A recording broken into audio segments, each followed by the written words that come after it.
Hello guys, welcome back to the channel. आप लोग का स्वागत है चैनल पे।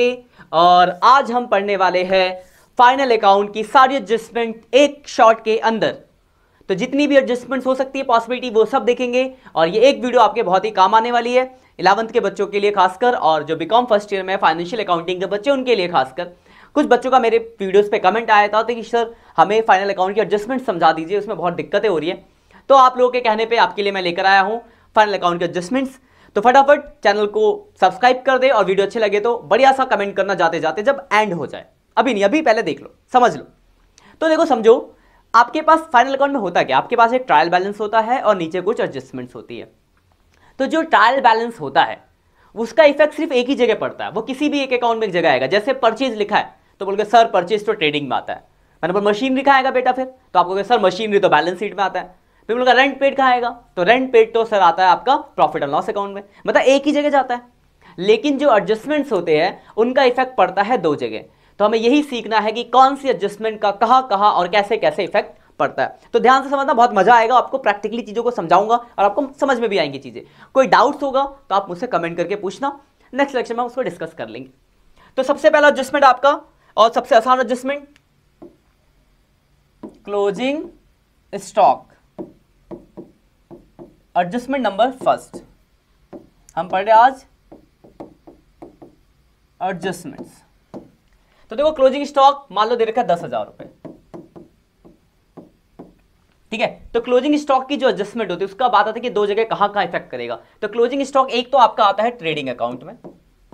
कहां जाता है ये आपके ट्रेडिंग अकाउंट में।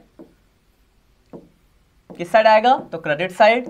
Closing stock 10,000।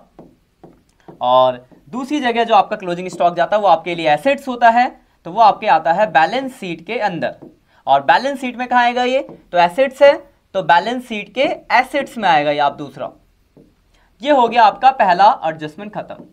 कोई दिक्कत, क्लियर बात। तो क्लोजिंग स्टॉक अगर एडजस्टमेंट दी गई है तो एक तो ट्रेडिंग अकाउंट और दूसरा बैलेंस शीट। अगले पे आते हैं, एडजस्टमेंट नंबर सेकंड पे आते हैं। एडजस्टमेंट सेकंड, तो एडजस्टमेंट सेकंड जो है आपकी वो है डेप्रिसिएशन की।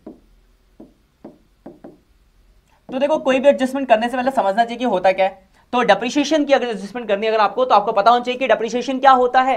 What is depreciation. तो डेप्रिसिएशन का मतलब होता है fall in value of any assets. किसी एसेट्स की वैल्यू कम होना, वही है डेप्रिसिएशन। किस पे, तो किसी भी इंटेंजिबल टेंजिबल एसेट जो होते हैं जिनकी मतलब जो फिक्स एसेट्स होते हैं, नॉन करंट एसेट्स। इंटेंजिबल की घटती है तो हम उसके लिए वर्ड यूज करते हैं अमोर्टाइजेशन, और टेंजिबल की घटती है तो उसके लिए वर्ड यूज करते हैं डेप्रिसिएशन। तो किसी फिक्स एसेट्स की वैल्यू कम होना, दैट इज डेप्रिसिएशन। तो अगर एसेट्स की वैल्यू कम हो रही है, इफेक्ट देखो, पहले क्वेश्चन तो कर लेंगे। तो देखो, अगर किसी एसेट्स की वैल्यू कम हो रही है, डेप्रिसिएशन लग रहा है, तो यानी क्या होगा, उस एसेट्स में से आपको माइनस करना पड़ेगा। पहला तो ये इफेक्ट पड़ा कि जिस एसेट्स पर डेप्रिसिएशन लगेगा उस एसेट्स में से उसकी वैल्यू कम हो जाएगी एसेट्स की, तो एसेट्स में से घटा देंगे। और दूसरा क्या होगा आपके लिए, तो डेप्रिसिएशन है क्या आपके लिए, तो डेप्रिसिएशन आपके लिए है एक एक्सपेंस। और कौन सा एक्सपेंस है ये आपका, इनडायरेक्ट एक्सपेंस। तो इनडायरेक्ट एक्सपेंस कहां आते हैं, तो दूसरा इफेक्ट पड़ना चाहिए प्रॉफिट एंड लॉस अकाउंट में सर। तो बेटा बिल्कुल सही हो, यही तो है। किसी भी एसेट्स पे अगर डेप्रिसिएशन लगेगा, एक तो उस एसेट्स की वैल्यू कम हुई तो उस एसेट्स में से घटा दिया जाएगा, और दूसरा एसेट्स की वैल्यू अगर कम हुई तो आपके लिए क्या है वो, तो आपके लिए वो है एक तरह का एक्सपेंस या लॉस, तो प्रॉफिट एंड लॉस अकाउंट में। एग्जांपल देके समझते हैं। तो एग्जांपल 4 लेते हैं। सपोज करो आपको ट्रायल बैलेंस दिया हुआ है, और ट्रायल बैलेंस में आपको दिया हुआ है एक मशीनरी। तो मशीनरी आपको दे रखी है मान लो 1 लाख रुपए की, डेबिट साइड में दिया होगा मशीनरी। तो मशीन 1 लाख की है, और नीचे एडजस्टमेंट दिया हुआ है depreciation on machinery. Depreciation on machinery मान लो, डेप्रिसिएशन ऑन मशीनरी आपको बता रखा है 10%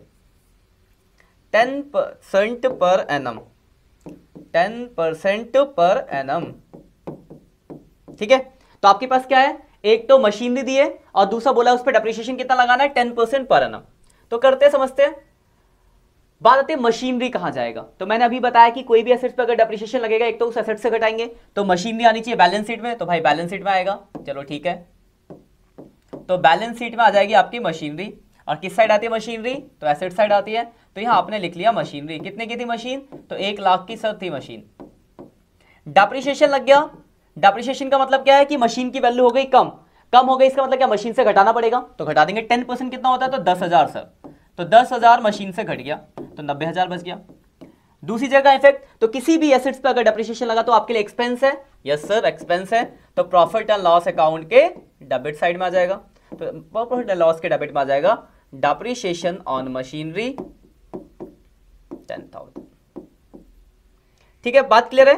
तो किसी भी एसेट्स पे डेप्रिसिएशन लगा तो एक तो उस एसेट्स में से माइनस हो गया और दूसरा वो आपके लिए एक्सपेंस है तो प्रॉफिट एंड लॉस के डेबिट में आ गया। तो किसी भी एसेट्स के ऊपर एडजस्टमेंट हो सकता है, ये आपका एडजस्टमेंट नंबर सेकंड। क्लियर है बात। मशीनरी, बिल्डिंग, फर्नीचर, किसी भी एसेट्स पे डेप्रिसिएशन लगेगा तो उस एसेट्स में से आप ऐसे ही घटा दोगे और जितना डेप्रिसिएशन लगेगा वो प्रॉफिट एंड लॉस के डेबिट साइड में आ जाएगा। क्लियर है बात यहां तक। ये आपका खत्म होता है एडजस्टमेंट नंबर सेकंड। आगे बढ़ते हैं एडजस्टमेंट थर्ड पे। तो अगर हम एडजस्टमेंट थर्ड की बात करें कि थर्ड एडजस्टमेंट क्या, तो हम बात करेंगे थर्ड एडजस्टमेंट में आउटस्टैंडिंग एक्सपेंसेस। आउटस्टैंडिंग लिखते हैं शॉर्ट में ऐसे। तो पहले तो आपको बेटा पता होना चाहिए कि आउटस्टैंडिंग एक्सपेंस क्या होता है। एडजस्टमेंट तो तभी समझोगे ना, तब आप चीजों को पता। आउटस्टैंडिंग एक्सपेंस मतलब वो एक्सपेंस जो पे करना बाकी है, दैट इज आउटस्टैंडिंग एक्सपेंस। अगर कोई एक्सपेंस पे करना बाकी होता है तो उसको बोलते हैं आउटस्टैंडिंग एक्सपेंसेस। तो होता क्या है आउटस्टैंडिंग एक्सपेंसेस, तो इफेक्ट कहां पड़ेगा, तो देखो पहले समझो इफेक्ट इसका। आउटस्टैंडिंग एक्सपेंस यानी अगर कोई एक्सपेंस पे करना बाकी है तो वो आउटस्टैंडिंग एक्सपेंस है। तो अभी बोलोगे सर आउटस्टैंडिंग एक्सपेंस एक तो लायबिलिटीज होता है। हाँ जी सर, एक तो आउटस्टैंडिंग एक्सपेंस क्या होता है आपका, लायबिलिटीज। तो लायबिलिटीज है तो कहां इफेक्ट पड़ेगा, बैलेंस शीट पे। एक इफेक्ट तो आपको पता चल गया कि आउटस्टैंडिंग एक्सपेंस लायबिलिटीज में जाएगा बैलेंस शीट के। दूसरा कहां इफेक्ट, क्योंकि दो जगह पढ़ना है ना। तो अगर कोई भी एक्सपेंस आउटस्टैंडिंग है मतलब पे करना बाकी है, तो अगर कोई एक्सपेंस पे करना बाकी है इसका मतलब हम बाद में पे करेंगे, तो उससे एक्सपेंस में क्या फर्क पड़ेगा। तो एग्जांपल समझना, सपोज करो इस महीने मैंने 2,000 रुपए पे करा और 500 रुपए पे करना बाकी है, तो मेरा खर्चा कितना हुआ है भाई। तो अगर आपसे पूछे कोई कि आपका कितना खर्चा है, तो आप 2,000 थोड़ी बोलोगे, आप बोलोगे 2,500 रुपए का खर्चा हुआ है, जिसमें 2,000 हमने पे करा और 500 अभी बाकी है।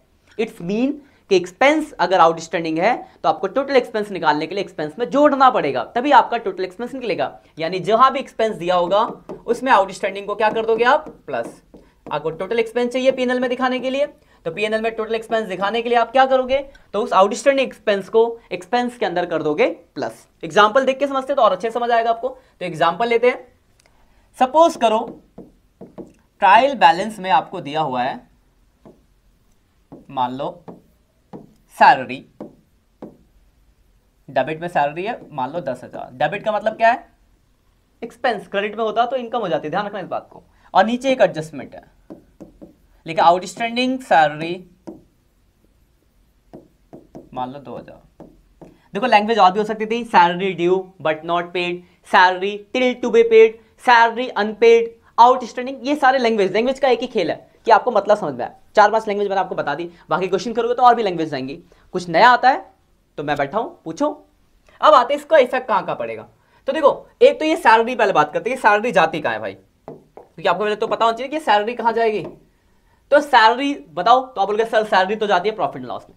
बिल्कुल सही, प्रॉफिट एंड लॉस में ही जाती है। तो प्रॉफिट एंड लॉस अकाउंट बना देते हैं, यहां पे भेज देते हैं सैलरी को।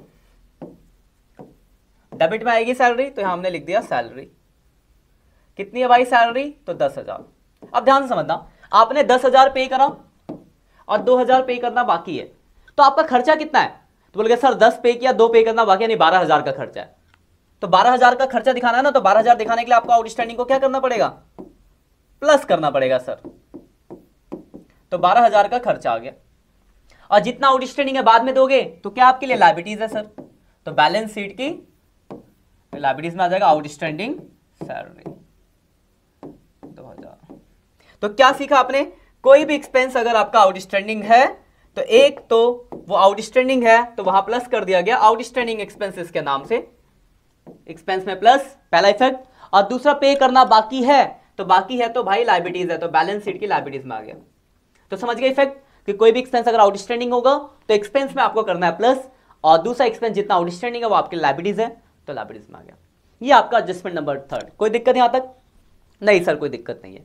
तो एक बात बताओ, जैसे एक्सपेंस आउटस्टैंडिंग है वैसे ही एक्सपेंस एडवांस भी तो आप पे कर सकते हो, जिसे हम बोलते हैं प्रीपेड एक्सपेंसेस। तो अब अगला एडजस्टमेंट देखेंगे, prepaid expense. Adjustment number 4, prepaid expense. तो बात आती है कि सर ये प्रीपेड एक्सपेंस क्या होता है, तो बात कर लेते हैं प्रीपेड एक्सपेंस की।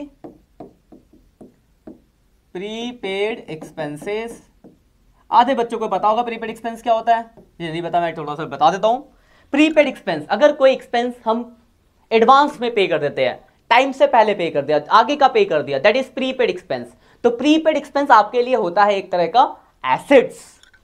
बात देख, इफेक्ट कहां कहां पड़ेगा सर, तो अगर बात की जाए इफेक्ट की, तो प्रीपेड एक्सपेंस का अगर हम इफेक्ट देखें, एक तो आपके लिए वो एसेट्स हमने बता दिया, तो एक एसेट्स होगा, यानी उसका इफेक्ट एसेट्स में पड़ेगा, बैलेंस शीट पे। पहला इफेक्ट हो गया बैलेंस शीट में, उसको एसेट्स में दिखाएंगे। दूसरा, उस एक्सपेंस पे क्या फर्क पड़ेगा, है ना। तो जैसे एग्जांपल, सपोज करो इस महीने 20,000 रुपए मैंने पे किया, जिसमें से 5,000 अगले महीने का पे करा, दैट इज प्रीपेड। तो अगर मैंने आगे का 5,000 पे किया है, तो इसका कितना है, तो इसका सर 15 होगा, यानी इसका मतलब इस महीने का खर्चा निकालने के लिए हमें क्या करना पड़ा, प्रीपेड को माइनस, यही होना है, माइनस हो जाएगा। तो एक्सपेंसेस में से क्या कर देंगे हम, उसको माइनस कर देंगे प्रीपेड एक्सपेंस को, ठीक है।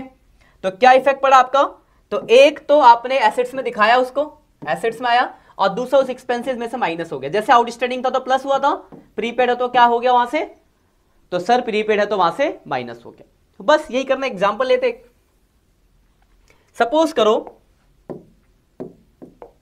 आपके पास एक ट्रायल बैलेंस दिया हुआ है,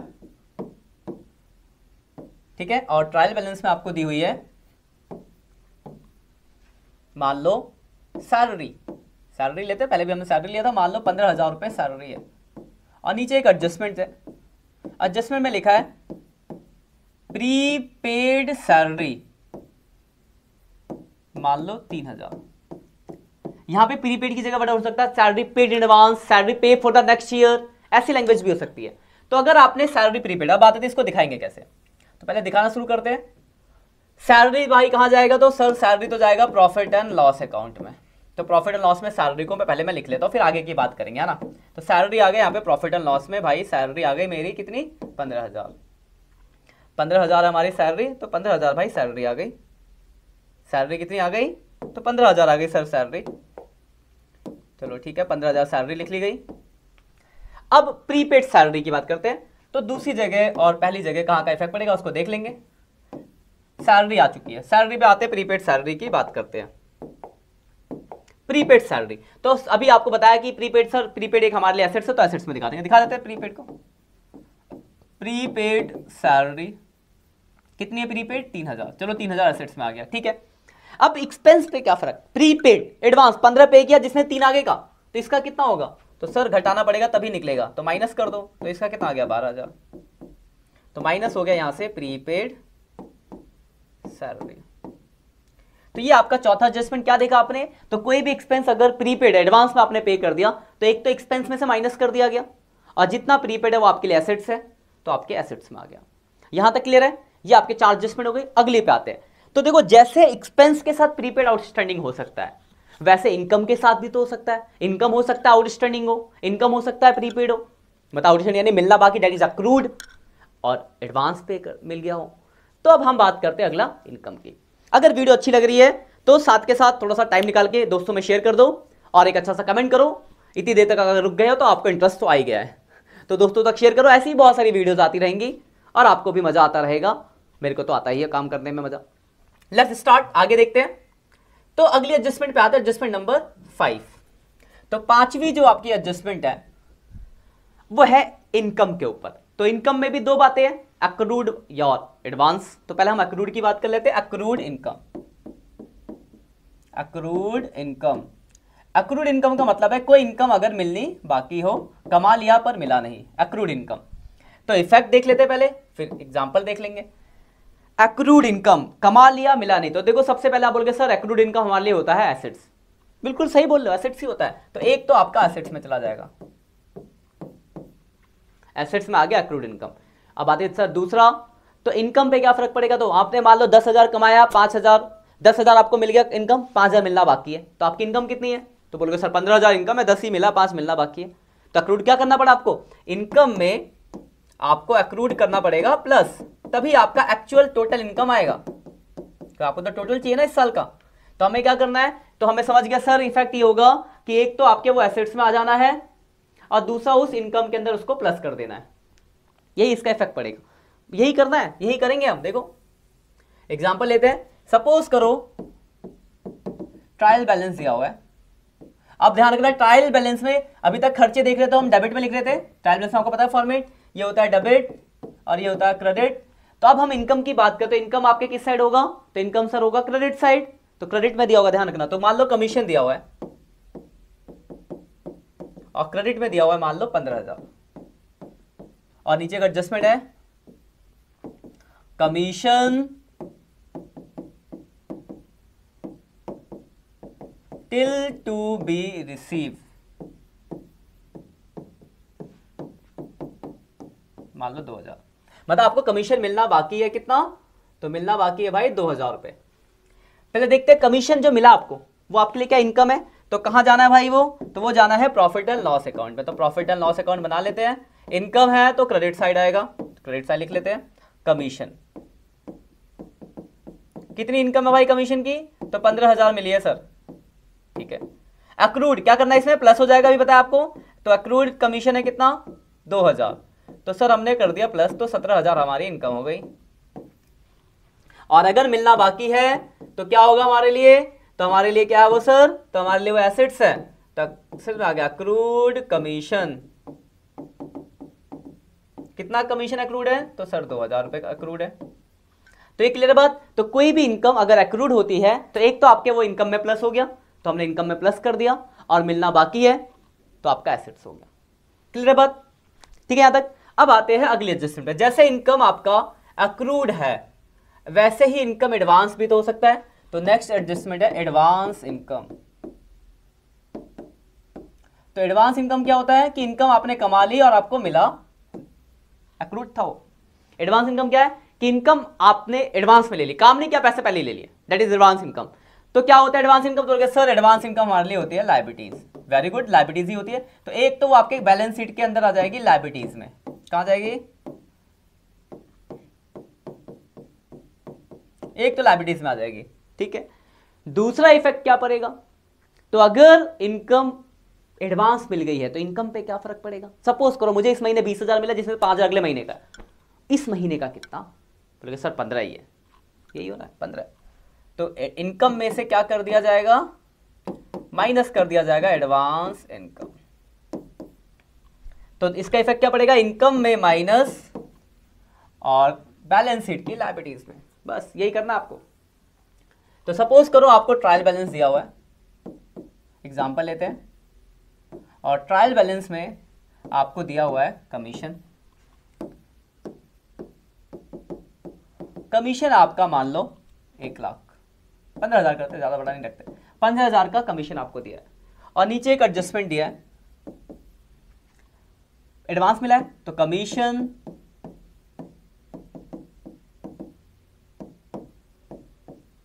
रिसीव इन एडवांस, मान लो 3,000। आपको 3,000 रुपए का कमीशन क्या हुआ है, तो 3,000 का सर मुझे कमीशन एडवांस में मिला है। तो कमीशन को पहले दिखा देते कहां जाएगा, तो कमीशन आपका क्या है, प्रॉफिट एंड लॉस इनकम है, तो प्रॉफिट एंड लॉस अकाउंट में आपका कमीशन जो आने वाला है कहां आने वाला है, इनकम साइड, तो यहां आ जाएगा कमीशन। कितना है कमीशन सर, तो 15,000 रुपए है हमारा कमीशन, चलो ठीक है, तो 15,000 लिख लेते हैं, 15,000 हमारा कमीशन है। बैलेंस शीट में कहां आना है, तो एडवांस इनकम हमारे लायबिलिटीज होती है, तो लायबिलिटीज में जाना है। तो भाई 15,000 तो कमीशन हो गया। बात करते हैं देखो 15 आपको मिला, जिसमें 3,000 आगे का एडवांस मिल गया, तो एडवांस मिला तो हमारा इस साल का सिर्फ कितना होगा, 12 होगा, तो एडवांस हमने यहां से माइनस कर दिया, एडवांस कमीशन हो गया माइनस। पहला इफेक्ट तो पड़ा कि इनकम में से घटा दिया गया, और दूसरा एडवांस इनकम हमारे लिए क्या होता है, तो सर लायबिलिटीज होता है, तो लायबिलिटीज में आ जाएगा एडवांस कमीशन, तो कितना था 3,000 रुपए हमारी लायबिलिटीज में आ गई।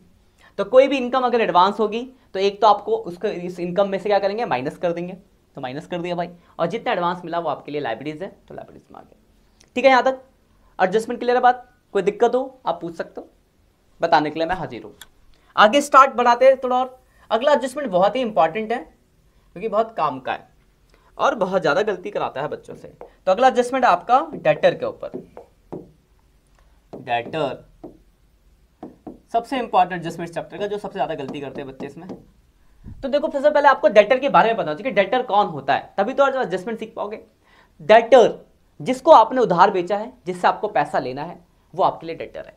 अब आते हैं इस पे एडजस्टमेंट्स क्या क्या हो सकते हैं। तो देखो डेटर पे जो आपकी एडजस्टमेंट्स हो सकती है, डेटर आपका पैसा लेके भाग सकता है, तो बैड डेब्ट्स हो सकता है। दूसरा डेटर पे हो सकता है कि आपको डेटर के ऊपर डाउट्स हो कि वो भाग जाएगा, तो प्रोविजंस हो सकता है। तीसरा हो सकता है कुछ ऐसे डेटर होते जो गुड डेटर होते जो टाइम पे पैसा देते हैं, तो उसको आप दे सकते हो डिस्काउंट। तो कुल मिला के डेटर पे 3 एडजस्टमेंट्स आपको मिलेंगी, बैड डेब्ट्स, प्रोविजन और डिस्काउंट।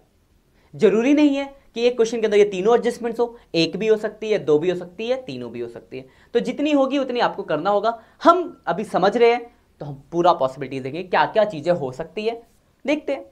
एग्जाम्पल से समझते हैं इसको थोड़ा बढ़िया से। तो सपोज करो आपको ट्रायल बैलेंस में दे रखा है डेटर। डेटर है मान लो 1 लाख रुपए का डेटर है, और आपको दे रखा है बैड डेब्ट्स भी दे रखा है पहले से। बैड डेब्ट्स है मान लो 8,000 रुपए का। बैड डेब्ट्स आपको डेबिट साइड में दिया होगा, तो बैड डेब्ट्स आपको दे रखा है मान लो 8,000 रुपए का। और आपको क्या दिया है, तो आपको दिया है प्रोविजन फॉर बैड डेब्ट्स बोलो चाहे डाउटफुल डेब्ट बोलो। तो प्रोविजन फॉर बैड डेब्ट्स है या डाउटफुल डेब्ट कितना रहेगा, 7,000। तो प्रोविजन फॉर बैड डेब्ट, डाउटफुल डेब्ट, और इसका एक और नाम है, और दूसरा नाम है इसका बैड डेब्ट्स रिजर्व। क्या लिखा मिल सकता है आपको, बैड डेब्ट्स रिजर्व। तो यही इसका दूसरा भी नाम है, बैड डेब्ट्स रिजर्व। तो इतनी इंफॉर्मेशन आपको दी गई है, और नीचे कुछ आपको एडजस्टमेंट दी गई है। ध्यान में, एडजस्टमेंट क्या क्या एडजस्टमेंट है, तो एडजस्टमेंट दिया पहला, further bad debts 10% and 10% provision for bad debts and 2% discount on debtor. तो देखो अगर आप ध्यान से, तो यहाँ पे तीनों की तीनों एडजस्टमेंट आ गई। कितना प्रोविजन है सर, इतना डिस्काउंट है, इतना बैड डेब्ट है। क्या क्या लिखा है, तो लिखा है सर कि 10% का आपका है प्रोविजन, 10% का बैड डेब्ट है पहला, 10% का आपका प्रोविजन है, और 2% का आपका डिस्काउंट है। तीनों एडजस्टमेंट दे दी गई है। जरूरी नहीं कि कुछ में तीनों हो, यहां पर तीनों है। तो बात करते इसको दिखाएंगे कैसे। तो सबसे पहले डेटर, तो डेटर आता है आपके बैलेंस शीट में।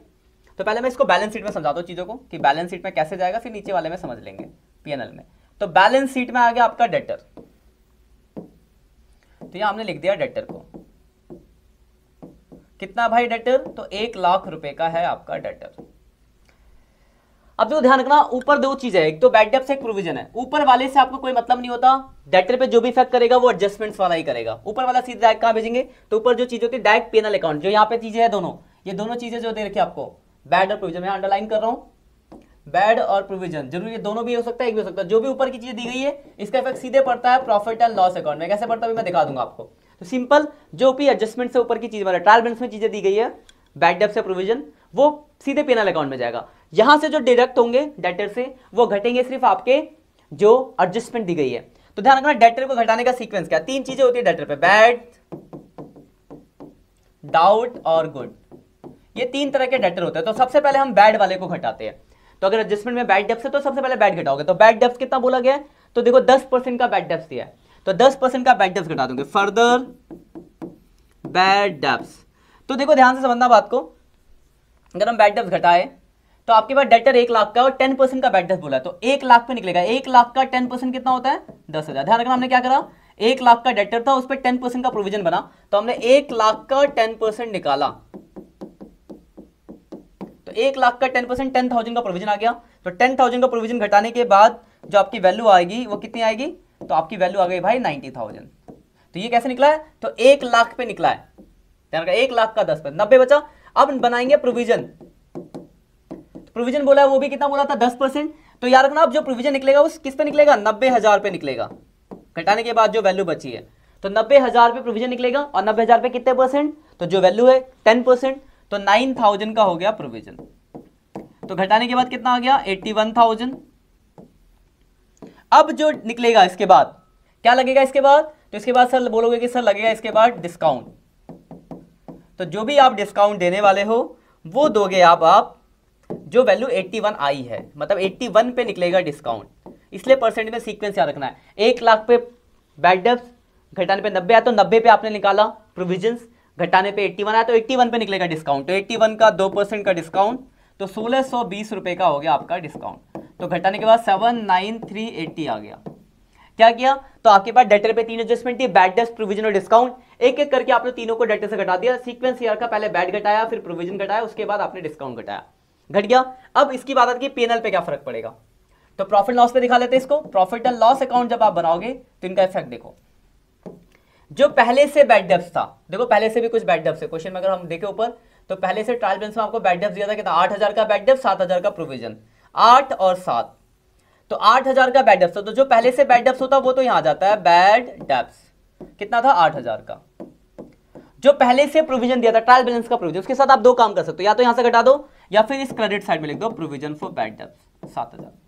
ये कौन सा वाला प्रोविजन है, तो सर ये है आपका प्रोविजन, याद रखना कि ये जो सर प्रोविजन है ये कौन सा प्रोविजन है, ये ओल्ड वाला प्रोविजन। ओल्ड मतलब जो कि आपके ट्रायल बैलेंस में दिया था। और ये कौन सा बैड डेब्ट्स है, तो ये ओल्ड वाला है जो कि आपको कहां दिया था, ट्रायल बैलेंस में दिया था। तो ट्रायल बैलेंस में दो ही चीजें हो सकती है, एक बैड और प्रोविजन। तो ट्रायल बैलेंस का बैड डेब्ट्स आ जाएगा प्रॉफिट लॉस के डेबिट में, और प्रोविजन आ जाएगा प्रॉफिट लॉस के क्रेडिट में। अब एडजस्टमेंट में जो भी आपने घटाया तो उससे आपके डेटर कम हुए, तो एक एक करके डेटर में से उन सबको आप क्या करोगे, माइनस कर दोगे। तो कर दिया आपने, देखो अब माइनस किया है तो दूसरा खर्चा है तो पीएनएल के डेबिट में आ जाएगा। एक एक करके लिख दो। तो 2 फर्दर बैड डेब्ट्स कितना था, तो देखोगे तो सर 10,000 था। फिर 2 प्रोविजन फॉर बैड डेब्ट्स, तो प्रोविजन कितना था सर, तो 9,000 था। फिर 2 डिस्काउंट ऑन डेटर, तो डिस्काउंट कितना था सर, तो 1620 रुपए का डिस्काउंट था। इसके साथ आपका ये सबसे बड़ा एडजस्टमेंट खत्म होता है। तो क्या किया हमने, अगर आप ध्यान से देखो तो डेटर पे जितनी भी एडजस्टमेंट थी एक एक करके आपने डेटर में से सबको माइनस किया, सब आ गए पीएनएल अकाउंट के डेबिट में। ये रहे वो तीनों डेटर की, यही थी 3 डेटर की एडजस्टमेंट। अगर आप देख रहे हो तो यही तो 3 एडजस्टमेंट थी डेटर पे, एक एक करके आपने डेटर से घटाया था और सब पीएनएल के डेबिट में आ गए। और अगर पहले से कोई बैड डेब्ट्स या प्रोविजन है तो बैड डेब्ट्स आया आपके डेबिट में, और प्रोविजन आपका या तो आप क्रेडिट में दिखा सकते हो या फिर आप डेबिट से घटा सकते हो। इसी के साथ आपकी ये एडजस्टमेंट भी आपकी होती है खत्म। बहुत ही बड़ी और बहुत ही इंपॉर्टेंट एडजस्टमेंट है। तो ध्यान से एक बार दोबारा देख लो, पैक करके समझ जाओ चीजों को, और नोट्स साथ के साथ में अपने नोट्स बताते रहना। आगे बढ़ते हैं। तो अगर हम आगे बढ़े अगले एडजस्टमेंट पे, तो अगली एडजस्टमेंट आपकी आती है क्रेडिटर के ऊपर। क्रेडिटर, तो आप बोलोगे कि सर क्रेडिटर कौन होता है, क्योंकि क्रेडिटर पता होगा तभी तो एडजस्टमेंट लगाओगे। क्रेडिटर का मतलब है जिसको आपने उधार खरीदा है, आपको पैसा वापस करना है। पैसा वापस करना है तो किसी को अगर आपको पैसा, मतलब किसी बंदे को आपसे पैसा लेना है तो क्या वो भागेगा, कैसे भाग सकता है सर, पैसा तो उसको लेना है, नहीं भागेगा। कोई डाउट हो भागे, एक ही काम हो सकता है, अगर आप टाइम पे पैसा दोगे तो आपको डिस्काउंट देगा। तो क्रेडिटर पे आपको सिर्फ एक ही एडजस्टमेंट मिलेगी, वो है डिस्काउंट की। ठीक है, तो ट्रायल बैलेंस से समझते हैं। ट्रायल बैलेंस में मान लो आपको बहुत ही छोटा सा एडजस्टमेंट है इसका, आपको क्रेडिटर दे रखा है, मान लो 1 लाख रुपए का क्रेडिटर है। इस पे एक एडजस्टमेंट आने वाली है, क्या आने वाली है, एक डिस्काउंट वाली। तो एक एडजस्टमेंट इस पे, डिस्काउंट ऑन क्रेडिटर कितना बोला है, तो डिस्काउंट क्रेडिटर मान लो 2% पर एनम। ठीक है, क्रेडिटर पे जो डिस्काउंट है वो कितना है, 2% का डिस्काउंट है। ठीक है, क्रेडिटर की एडजस्टमेंट, तो क्रेडिटर आपको दे रखा है 1 लाख रुपए का, और इस पे डिस्काउंट दिया है 2% का। तो क्रेडिटर भाई आता कहाँ है, तो क्रेडिटर आता है सर मेरा बैलेंस शीट में। तो बैलेंस शीट में लिख देते हैं क्रेडिटर को, बैलेंस शीट में हमने लिख दिया क्रेडिटर। और क्रेडिटर कितना है, तो क्रेडिटर है सर 1 लाख रुपए का। चलो ठीक है, 1 लाख का हमने क्रेडिटर लिख दिया। अब क्रेडिटर पे आपको डिस्काउंट कितना, 2% डिस्काउंट, तो इसमें से माइनस कर देंगे डिस्काउंट, क्योंकि डिस्काउंट से आपका क्रेडिटर कम होगा। 2% का मतलब कितना हो गया, तो 2000 रुपए का सर हो गया डिस्काउंट। तो 98 का बच गया आपका क्रेडिटर, तो यहां पर आ गया 98,000 का क्रेडिटर। ये क्लियर है। अब बात आती है कि अगर डिस्काउंट दिया गया क्रेडिटर को तो आपके लिए क्या हो, खर्चा या इनकम। तो अगर क्रेडिटर को डिस्काउंट यानी आपको पैसा कम देना है तो आपके लिए इनकम है, तो इधर आ जाएगा क्रेडिट साइड में, डिस्काउंट ऑन क्रेडिटर। ठीक है, तो अगर क्रेडिटर के ऊपर डिस्काउंट होगा तो एक तो क्रेडिटर की वैल्यू कम हुई, तो आपने क्रेडिटर में से माइनस कर दिया, और दूसरा वो आपके लिए इनकम है, तो इनकम है तो P&L अकाउंट के क्रेडिट साइड में आ गया। इसके साथ आपकी एडजस्टमेंट होती है खत्म। क्लियर बात, यहां तक कोई दिक्कत? अगले एडजस्टमेंट पे आते हैं। अगला आपका जो एडजस्टमेंट है वो है आपका लॉस बाय फायर। तो एडजस्टमेंट की बात करते हैं, loss by fire, loss by fire मतलब आग लगने से आपके गुड्स क्या हो गए भाई, तो गुड्स हमारे जल गए। तो आग लगने से अगर गुड्स जल गए तो उसका कैसे कैसे इफेक्ट पड़ेगा, तो देखो याद रखना, लॉस बाय फायर, आग लगा गुड्स जला, एक तो गुड्स जला आपका तो गुड्स कम होंगे यानी परचेज से घटाना पड़ेगा, और दूसरा अगर आपका आग लगने से गुड्स जल गया तो आपके लिए खर्चा है, लॉस है, तो P&L के डेबिट में आएगा। तो एक तो आपका ये परचेज से कटेगा, दूसरा P&L के डेबिट में आएगा। अब होगा क्या, एक्स्ट्रा क्या होगा, तो हम लोग क्या करते हैं अपने गुड्स का इंश्योरेंस करा के रखते हैं। तो जब आपका गुड्स जलेगा तो आपको कुछ ना कुछ पैसा इंश्योरेंस का भी मिलेगा, तो जो इंश्योरेंस का पैसा मिलेगा उसको भी दिखाना पड़ेगा। तो इंश्योरेंस का क्लेम जो मिलेगा, एक तो आपके लिए इनकम है तो P&L के क्रेडिट, और आपके लिए इनकम मिलना है तो बैलेंस शीट के एसेट्स, तो ये इसका इफेक्ट पड़ेगा। देखते हैं एडजस्टमेंट से, तो ये आपको ट्रायल बैलेंस में नहीं एडजस्टमेंट मिलेगा। तो एडजस्टमेंट लिखा है पहला लॉस बाय फायर, गुड्स का लॉस है, गुड्स लॉस बाय फायर, ठीक है ना। तो गुड्स लॉस बाय फायर मान लो 10,000, और साथ में दूसरी एडजस्टमेंट है इंश्योरेंस क्लेम रिसीव 8,000, मतलब आपके 10,000 के गुड्स जल गए और आपको 8,000 का क्लेम मिल गया। तो दिखाते हैं इसको कहां का इफेक्ट पड़ेगा। तो लॉस बाय फायर हुआ आपका, तो एक तो आपका ट्रेडिंग अकाउंट,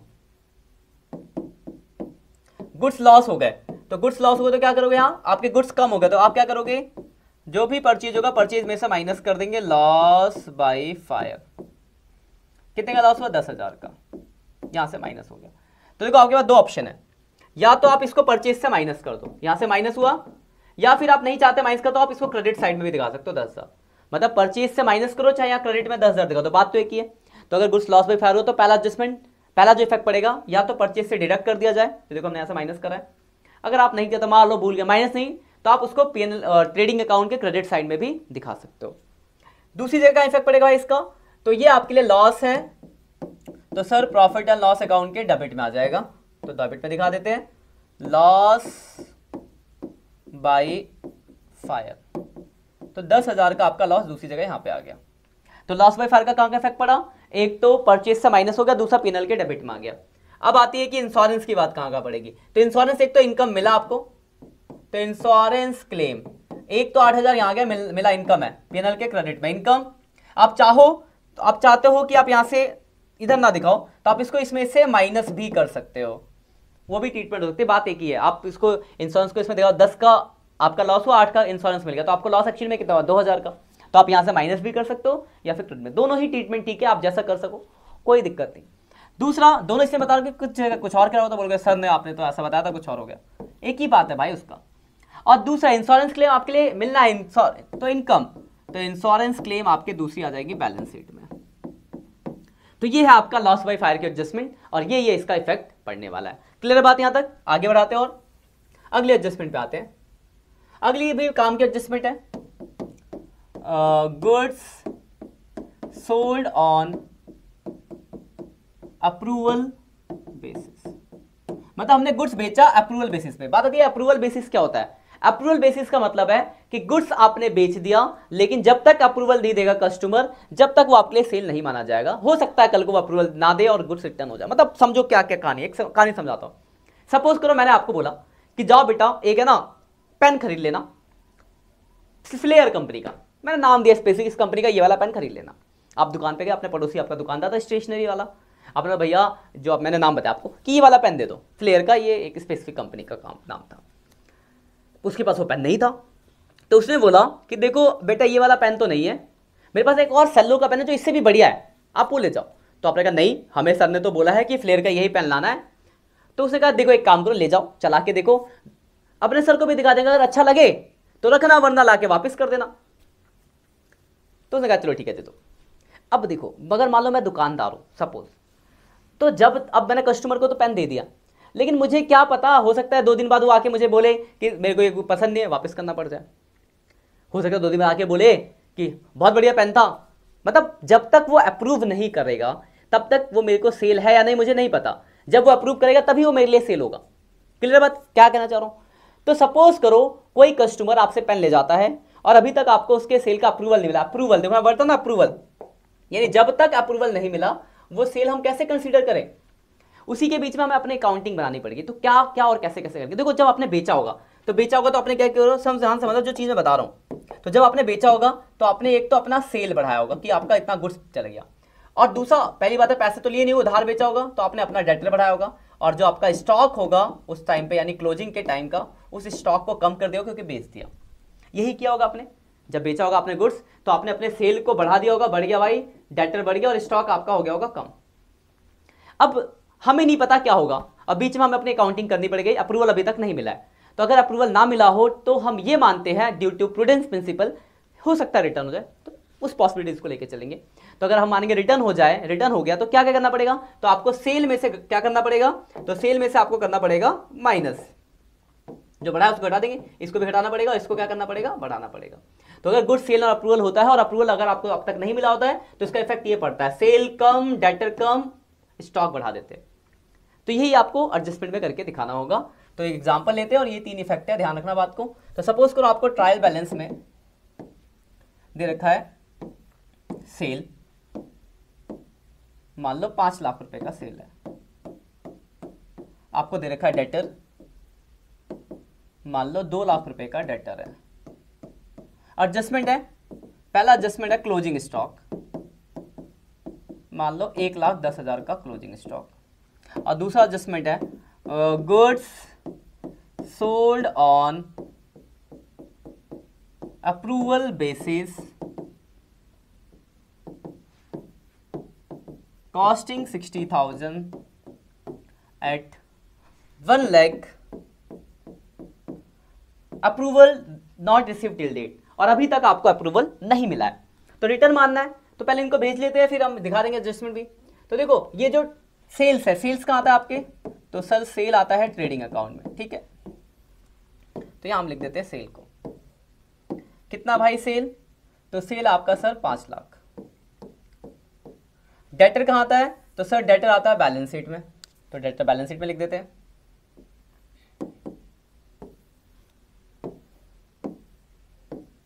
तो डेटर आ गया बैलेंस शीट में, और डेटर कितना है सर, तो 2 लाख है।